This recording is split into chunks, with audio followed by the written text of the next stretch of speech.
Assalamualaikum warahmatullahi wabarakatuh. Selamat datang di channel Ibu Nurul Berbagi. Pembelajaran bahasa Indonesia yang seru dan menyenangkan.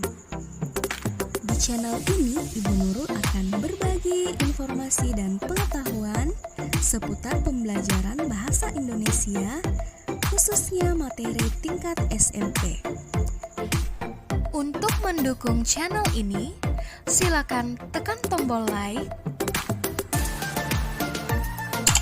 dan jangan lupa untuk menekan tombol subscribe serta membunyikan loncengnya agar kalian tidak terlewatkan video-video terbaru dari channel ini.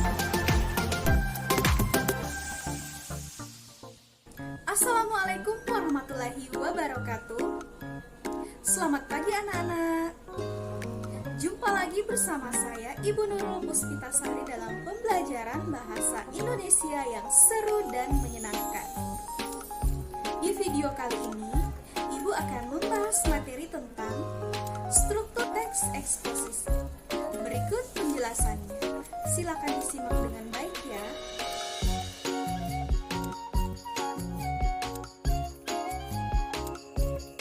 Sebelum masuk ke materi pembelajaran, terlebih dahulu Ibu akan memaparkan kompetensi dasar pada pembelajaran kali ini, yaitu KD 3.6, mengidentifikasi struktur, unsur kebahasaan, dan aspek lisan dalam teks eksposisi artikel ilmiah populer yang didengar dan dibaca. Dan tujuan pembelajaran pada pertemuan kali ini yaitu setelah mengikuti pembelajaran, siswa mampu menentukan struktur teks eksposisi.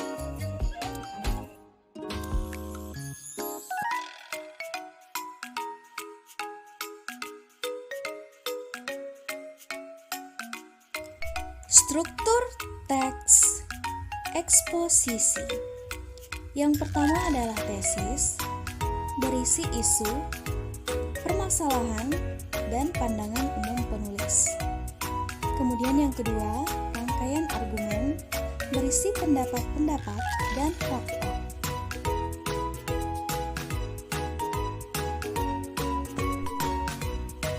Selanjutnya, struktur teks eksposisi yang ketiga adalah penegasan ulang, berisi simpulan dan rangkuman.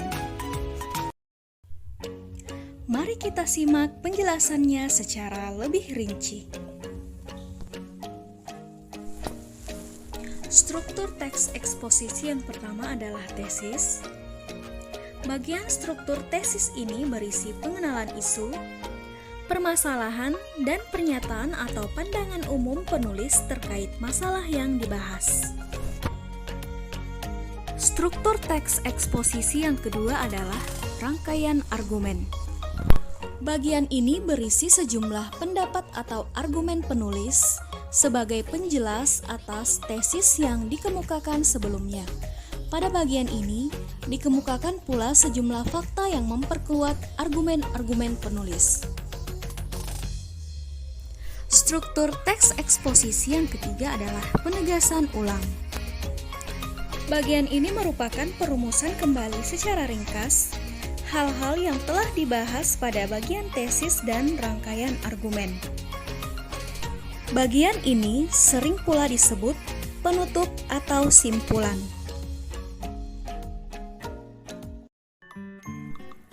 Berikut ini adalah contoh teks eksposisi yang berjudul Manajemen Pengelolaan Sampah. Silakan dibaca teks eksposisi yang ada pada layar kalian. Apakah kalian sudah membacanya secara keseluruhan? Bagus. Mari kita analisis struktur teksnya berikut ini.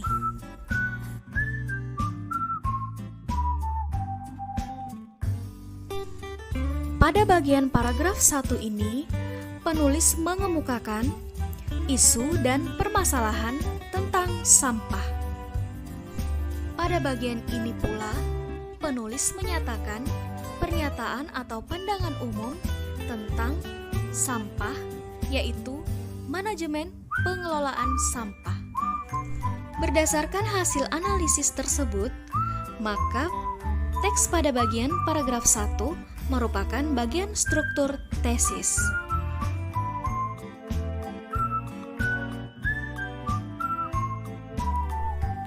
Paragraf kedua merupakan rangkaian argumen. Di paragraf ini, penulis berargumen bahwa tindakan yang dilakukan warga Pasar Ciputat dan Kali Abang bisa dijadikan contoh, yaitu dengan mengelola sampah dapur dan pupuk cair, lalu dijual ke instansi pemerintah dan swasta yang hasilnya bisa memberi kegiatan positif serta pemasukan bagi warga. Selain itu, penulis juga menyampaikan fakta berupa kegiatan yang telah dilakukan warga dan pemerintah dalam upaya manajemen pengelolaan sampah. Berdasarkan hasil analisis tersebut, maka dapat disimpulkan bahwa bagian paragraf 2 merupakan struktur rangkaian argumen.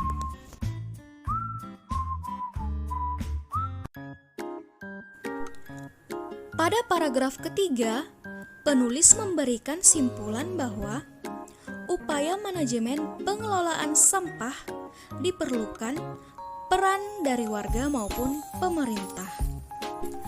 Berdasarkan hasil analisis tersebut, maka dapat disimpulkan bahwa paragraf ketiga merupakan bagian struktur penegasan ulang.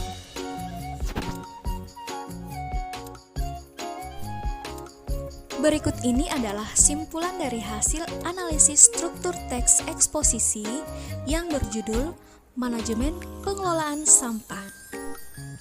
Paragraf pertama merupakan struktur tesis, kemudian paragraf kedua merupakan struktur rangkaian argumen, dan paragraf ketiga merupakan struktur penegasan ulang. Demikianlah penjelasan materi tentang struktur teks eksposisi. Semoga apa yang Ibu jelaskan dapat menambah ilmu pengetahuan kalian tentang materi struktur teks eksposisi. Jangan lupa untuk menekan tombol like, subscribe, dan berikan komentar Anda di kolom komentar di bawah ini. Terima kasih, sampai jumpa pada pertemuan selanjutnya. Wassalamualaikum warahmatullahi wabarakatuh.